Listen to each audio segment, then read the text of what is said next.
अखण्डमण्डलाकारं व्याप्ति येन चराचरं तत्पददर्शितं येन तस्मै श्रीगुरुवे नमः।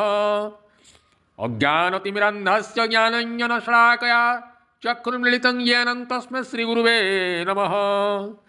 गुरुर्ब्रह्मा गुरुर्विष्णु गुरुर्देव महेश्वर गुरुरेव परम ब्रह्म तस्मै श्री गुरुवे नमः।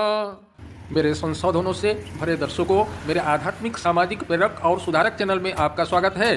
प्रिय दर्शकों, मैं युवाओं और छात्रों को कुछ आध्यात्मिक और सामाजिक मूल्यों को सीखकर अपने अच्छे व्यक्तित्व को विकसित करने के लिए प्रोत्साहित करने का प्रयास कर रहा हूँ, जिन्हें हमारी पूर्ववर्ती पीढ़ी ने हमारा लिए संरक्षित किए हैं। इसलिए कृपया मेरा चैनल पर जाएं और किसी भी कमी को टिप्पणी बॉक्स के माध्यम से व्यक्त किया जा सकता है। आप सभी को धन्यवाद। आपका दिन शुभ हो। गीता ज्ञान, दिव्य ज्ञान, महाज्ञान। गीता ज्ञान भगवान कृष्ण द्वारा अपना प्रिय शिष्य और मित्र अर्जुन के माध्यम से इस ब्रह्मांड को दिया गया सर्वोच्च उपहार है। इसमें 18 अध्याय है और 700 श्लोक या छंद है। भगवान कृष्ण भगवान विष्णु की 8वीं अवतार हैं और 16 कला और पूर्ण ब्रह्म और परमात्मा है। आत्मा का सुख, शांति और स्थिरता तभी मिल सकता है जब वो समझ ले कि वो इस संसार का भौतिक तत्व से युक्त भौतिक इकाई नहीं है। व्यक्ति सद्गुरु या गुरु के मार्गदर्शन से सत्य को समझने के लिए बहुत प्रयास कर सकता है और इस संसार से मुक्ति पा सकता है और भगवान या परमात्मा से जुड़कर अनंत आनंद प्राप्त कर सकता है। प्रकृते क्रियमाणानि गुणे कर्माणि सर्वशः अहंकार विमूढ़ात्मा कर्ता हामिति मन्यते। भगवान श्री कृष्ण गीता अध्याय 3 श्लोक 27 में अर्जुन को समझाते हैं कि सभी कार्य भौतिक ऊर्जा या प्रकृति की 3 गुण द्वारा सत्व, रज और तमो का द्वारा किया जाता है। लेकिन सत्व गुणी आदमी सत्व भाव से काम करते हैं और रजोगुणी जो क्रोध का भाव से काम करते हैं और तमोगुणी वो बहुत गलत से काम करते हैं। लेकिन ये व्यक्ति विशेष समझते हैं जे हम प्रकृति द्वारा नहीं, हम अपना का हिसाब से काम करते हैं, अपना निर्णय हम लेते हैं। तो ये निर्णय में भ्रमित या धोखा खाकर खुद को कर्ता मानते हैं। श्रीमद् भगवद गीता चैप्टर 14 लेसन 3 श्री भगवान उवाच मम योनिर्महद् ब्रह्म तस्मोन् गर्भे तदामयम् संभवः सर्वभूतानां ततो भवति भारत।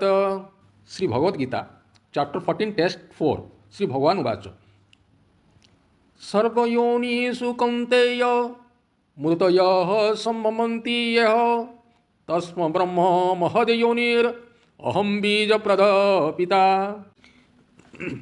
भगवान श्री कृष्ण ने गीता अध्याय 14 श्लोक 3 और 4 में स्पष्ट किया है कि ब्रह्मांड भौतिक ऊर्जा प्रकृति या माँ के गर्भ में विकसित हुआ है और परमेश्वर इसमें बीज बोते हैं और परिणाम प्रभाव जीवात्मा आत्मा का परिणाम या जन्म है। फिर व्यक्तिगत आत्माओं को के कर्म से प्रेरित होकर भौतिक प्रकृति उनका लिए उपयुक्त जीवन रूपों को बनाने के लिए काम करती है।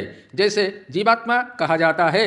भगवान सभी आत्मा को भौतिक संसार में नहीं डालते हैं, बल्कि केवल वे ही आत्माएं जो विमुख होते हैं, भगवान को जो विरोध करते हैं, भगवान को जो पीछा करते हैं, अर्थात भगवान को विपरीत दिशा में है, प्रकृति में विकसित होती है। भगवद गीता चैप्टर 8 वर्स 15 भगवान श्री कृष्ण उवाच मामोर्पैत्न पुनर्जन्म दुःखालयमाशाश्वतं नाप्नुवन्ति महात्मानः संसिद्धिं परमागतः। भगवद गीता अध्याय 8 और श्लोक 15 भगवान श्री कृष्ण को प्राप्त करने का बाद महान आत्माएं इस संसार या प्रकृति में पुनर्जन्म के अधीन नहीं होते हैं, जो क्षणभंगुर और दुख से भरी है, क्योंकि उन्होंने पुनर्समर्पण द्वारा भगवान का साथ निरंतर एकता करके और सद्गुरु के माध्यम से सार्वभौमिक सत्य को प्राप्त करके सर्वोच्च सिद्धि प्राप्त की है। इसलिए संसार में बार बार और जन्म मृत्यु चक्र में नहीं पड़ना चाहते हैं। दीप ज्योति परम ब्रह्मं दीपो ज्योति जनार्दन दीपो हरतु मे पापं दीपो ज्योति नमस्तुते। भगवद गीता चैप्टर 7 वर्स 14 श्री भगवान उवाच दैवी वेशा गुणमयी मम माया दुरतया मामेव ये प्रपद्यन्ते मायामेन्ता तरन्ति ते।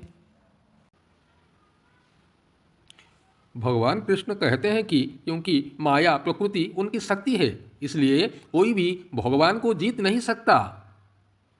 इसलिए माया भी उतनी ही अजय है। मानव मन माया से बना है। केवल आत्मा प्रयास से कोई भी योगी, ज्ञानी, तपस्वी या कर्मी मन को सफलतापूर्वक नियंत्रित नहीं कर सकता है। तब कोई पूछ सकता है, क्या माया पर विजय पाना असंभव है? गीता अध्याय 7 श्लोक 14 में कृष्ण कहते हैं कि जो लोग अपने आप को मुझे अतः भगवान को, सर्वोच्च भगवान के समर्पण करते हैं, वे मेरा कृपा से आसानी से भवसागर को पार कर लेंगे।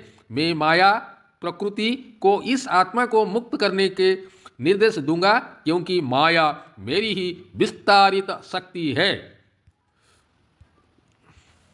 भगवद गीता चैप्टर 14 वर्स 5 श्री भगवान उवाच सत्वं रजस्तमो इति गुणाः प्रकृति संभवाः निबन्धन्ति महाबाहो देहे देहिनम व्यायम्।